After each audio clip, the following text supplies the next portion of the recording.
Hi everyone, and welcome back to the Southerner's Northern Garden. So my sinuses aren't necessarily cooperating with me in this early blooming of things, so my voice is a little deeper than normal, but I want to pick up kind of where I left off in the last video on my little sneak peek and show you what I've got done over the past week.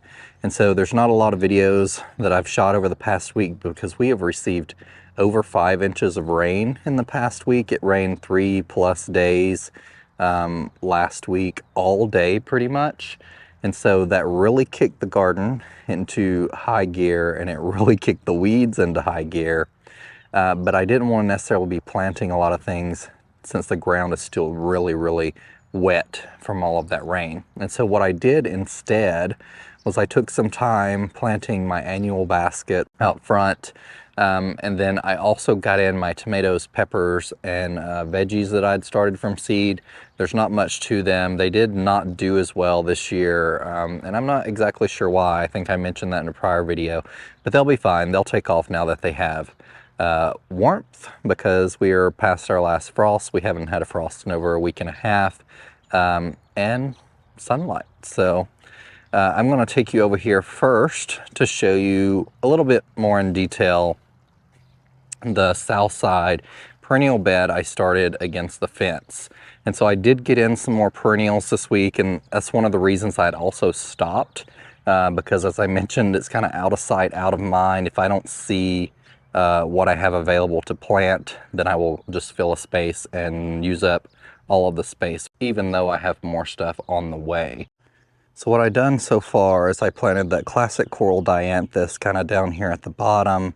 I do have to come in and clean up this edge, but that's going to be a project later after the grass gets growing, because you know I'm going to remove this metal edging and also edge this area too. I did come through and trim some boxwood today, and I've kind of left my clippings to clean up so I could get some more stuff done today. But we got the classic coral Dianthus. We got some barberries that I had left over from last year. This is the Midnight Sun Weigela, I believe, and you can see how it's coloring up here. It stays really small, and so I think it'll be a nice foreground plant there. This is a drift of cat pajamas cat mint, and then we have perfect profusion salvia here. We have some pink mist scabiosa. I did put the lemon squeeze grass right there, so that'll grow up and give some height next to these dark barberry and all these pastel colors. I think it'll be really nice. The Baptisia ended up going there. I think that one's called Blueberry. I can't remember. I am not on my game today with my plant names for some reason. I've been in a fog from all of these allergies, I guess. But around here, I continue the cat's pajamas cat mint, so it kind of creates a little swoop there, and then it picks up here and swoops to the front. This area is empty, and so I'm going to be putting some of these white perfection echinacea in here, as well as some of these Meadow Mama echinacea. The Meadow Mama, I think, gets a little taller. I've got a printout of all of my heights that I'm going by as I'm kind of designing the space, and so I'll put taller stuff in back, shorter stuff in front, and so the Meadow Mama will probably get tucked back here. This is a short hollyhock that I grew from seed last year, but I didn't have anywhere to tuck it. I pulled it out of my vegetable garden when I was cleaning that up. This is a steady Eddy Viburnum, and so this thing's going to get pretty big, and so I planted things rather closely to it or next to it for now.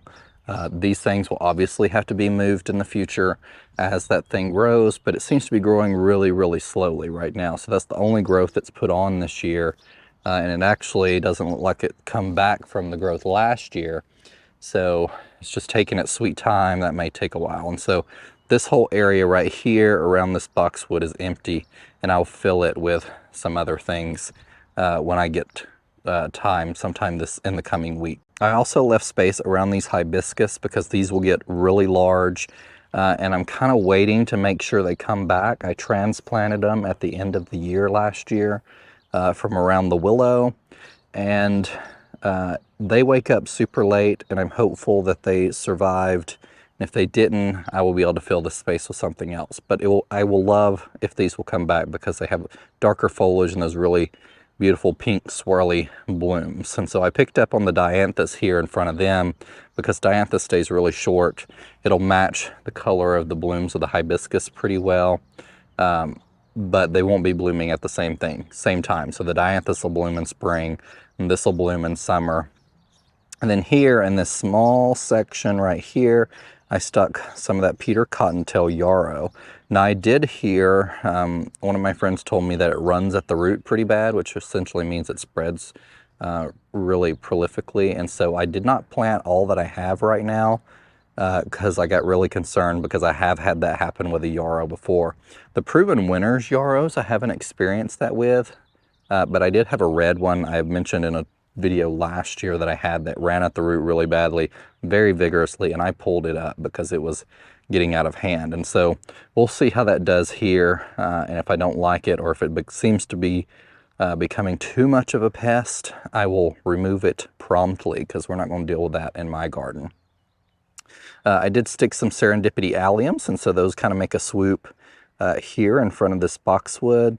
Lots of Echinacea. This is one in a melon behind the boxwood because it gets rather tall.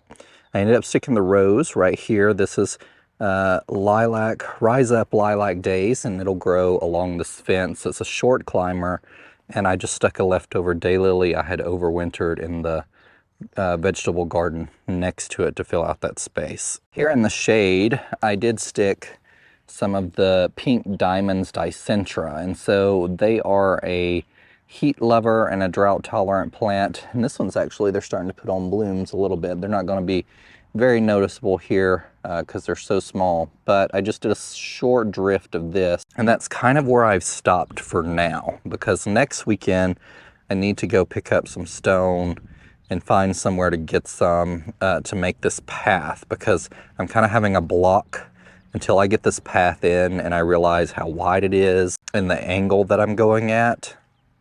I don't really want to plant next to it and have to risk moving those plants later. And so I've stopped here, and then I've saved this whole area over to here, and I started planting again, because the path can take any kind of angle here depending on which rocks I pick out. And then I will plant right up next to it after that's in place.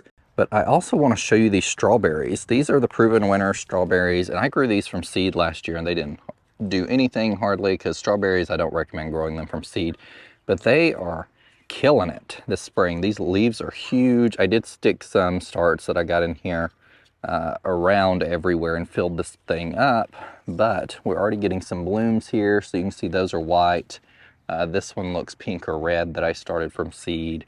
And these two don't have leaves or have blooms on them yet, but the leaves are just massive. And so those are soaking up lots of sun, getting a little protection from the afternoon heat right here in the shade of the shed. And so that'll be nice for them. Got lots of plants still sitting here to tuck elsewhere. And so I did a small drift of Serendipity Alliums here. And then I picked up with a Calamentha. And so I did a circle of Calamentha under this boxwood standard that I got planted in the ground. And this is the Armeria Bloodstone, which is really beautiful. I did tuck a little bit over here in front of this 𝗤𝗏𝗄𝗧 bottlebrush plant there.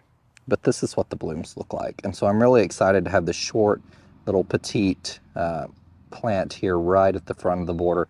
It almost looks like grass growing up here. But it will have these really delicate, pretty pink flowers most of the summer, I believe. And so I've added some more Scabiosa here, and then just a daylily in this area that I had left over as well. This one's called Truffle Sunrise. So I do try and label all of my daylilies so that they are easily identified later if I want to move them around. This right here is the hydrangea that I picked out last year, and I got it from Great Garden Plants. It is the Cascade hydrangea, and it was looking really great in spring, and I don't think it has actually made it. So that's kind of disappointing, and I'm not sure why. The limbs were really flexible just a few weeks ago, but it did not seem to leaf out for me. So all of these other hydrangeas are leafing out and did perfectly fine, and so not sure what happened there, but the Cascade does not seem to be a winner in my garden so far. I apologize, my allergies. I'm hoping this will be the last video this is like this, but I wanted to get this video shot because there has been quite a lot of progress in the garden this past week. And so I just want to show you these geums as well, because they are in full bloom, and after they finish this bloom, they will be done for the year. But they are really, really beautiful right now, especially in front of this pink salvia here. It's all just blooming right here together and just looks really nice. We got some boom Chakalaka geraniums right here. That's a nice texture and color and contrast to both of these. And then some heuchera underplanted. That's also a nice textural and color contrast. I did stick a 𝗍𝗏𝗧𝗦 hosta here that I pulled out of a metal container out front that did not overwinter well, and I didn't think it would survive or come up good. There was a pair of them. One of them completely died over winter. This one survived, so I went ahead and moved it. And then my dogwood is leafing out as well. So you can see all these leaves on here. So we've got blooms coming in our new future. Let's just take a quick look at the vegetable garden. There's still a lot of work to be done in here. There's lots of weeds. As you know, I've mentioned I'm putting clover down this spring. That will be a task in the coming weeks to get done before it gets too hot. But I got to pull up that landscape fabric that I put down years ago first, and that's just going to be a messy job. So I've kind of saved it, particularly because it's been so wet the past week. It's supposed to get into the 80s this coming week, and so that will dry it out a little bit and hopefully make it a little less heavy, and then I can get in there and pull it up more easily. But I did get lots of peppers planted, so this entire row is peppers. I got my EarthBoxes going again. I had to buy a couple more emitters here, or the automatic watering mechanisms, because I had broken off this thing removing them last year. And so I did add this supplement here, which is a valve, and actually it's a quick connect, so I can remove these quickly in winter before our first freeze, and they'll be much happier that way stored inside. I did get some celery planted here and some kohlrabi that I started from seeds, and I put my Amazel basil right here in the back in this bed this year because it gets so massive. I didn't want to obstruct any of the other plantings over in that area. But these are just full of various peppers. Typically do my bell peppers here. These are my hot peppers, or most of my hot peppers. And these others are just really snacking peppers. This is a Bocking 14 comfrey. I have several in the orchard area, and I just stuck one up here last year because I had some extra roots that I had purchased online.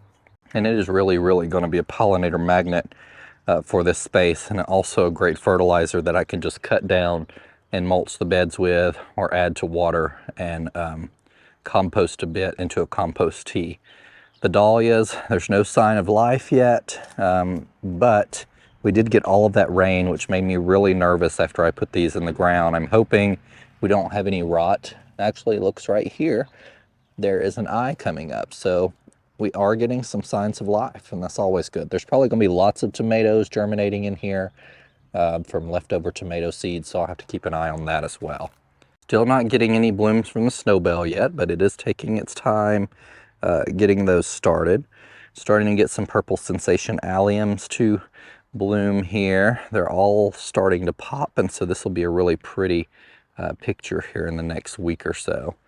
I do not have any flower buds on my Teasing Georgia. Actually, that was a mistake. Here's one, two, and so these are going to be blooming here as well. The Impressionist rose that I planted on the arbor, I'll take you up there to look at it right quick. It has a huge flower bud on it, and so I'm interested to see what it looks like when it first blooms. Sometimes roses don't necessarily look like they're supposed to on their first bloom, or they're not necessarily as full or double, but those subsequent blooms usually look pretty nice, at least in my experience. And so this first one I'm just really interested to see, because this is the first bloom in my garden, but you can see how beautiful and deep that rosebud is that's about to pop. So one thing I wanted to talk about in this video as well is, so I have not, and I'm not going to purchase a lot of annuals this year.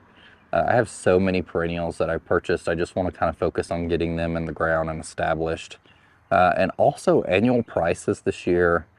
I don't like purchasing annuals to begin with, and that's not something I really ever focused on my garden. And the prices this year have just gone up so much, understandably, because the fertilizer cost. But it's not something that, even though I have a garden budget, I can see myself pouring a lot of money into, since those are just seasonal plants. So what I did this year, I did grow a lot of annuals from seed, and I've purchased less than 10 annual flowers. And so there are going to be no petunias in my garden this year. I usually have this beautiful rack of supertunias here, but this year I've decided to go a little different route, and I'm using all Coleus. I did purchase a few Chocolate Drop and Wicked Witch, and those are the only Coleuses. Other than these, I purchased these were like a 6-pack. The only Coleuses name brand by Proven Winners that I purchased. I did grow these from seed, so we'll see how they do. And then I stuck some white Christmas caladiums that I got from Costco in like a bag for $20.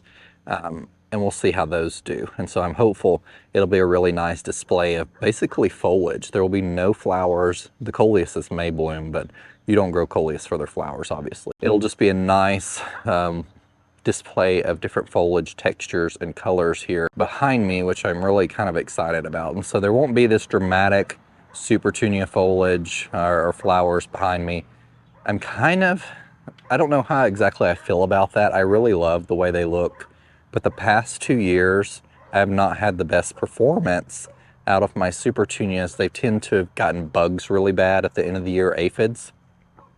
So I'm hoping the Coleuses will perform, and this is just really an experiment on my part this year.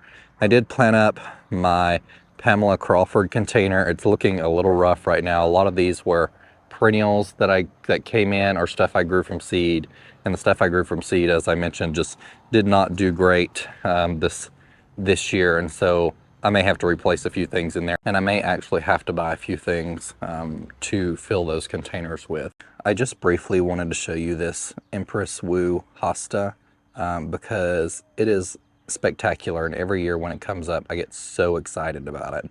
It is just marvelous, and it loves the spot so bad. It has gotten massive. I have 2 of them. I have this one, and this one was a little smaller. I found this one locally, and it was a little bigger when I got it, and I ordered this one online, and it was just one grouping or head or whatever you call it. But you can see the difference here and just what purchasing just a slightly larger hosta to begin with will do for you. Now this one is a little lower as well, so it may get more runoff of water, and it's a little closer to where water tends to pool in this area. But I just love this thing. It is gorgeous. I always get really nervous when we're having late frost, and we actually had hail the other day, and all I could think immediately was worrying about my hostas. The Incredible Hydrangea hedge is coming along nicely. It's leafing out really wonderfully. Well, this video is getting kind of long, so I'm going to stop it right here because I'm also losing my voice. And so we'll pick up in the next video, voice willing, and show you a little more of the progress in the garden. Thank you guys for joining me, and remember, in a world full of hate, be a light. Take care, everyone. Bye.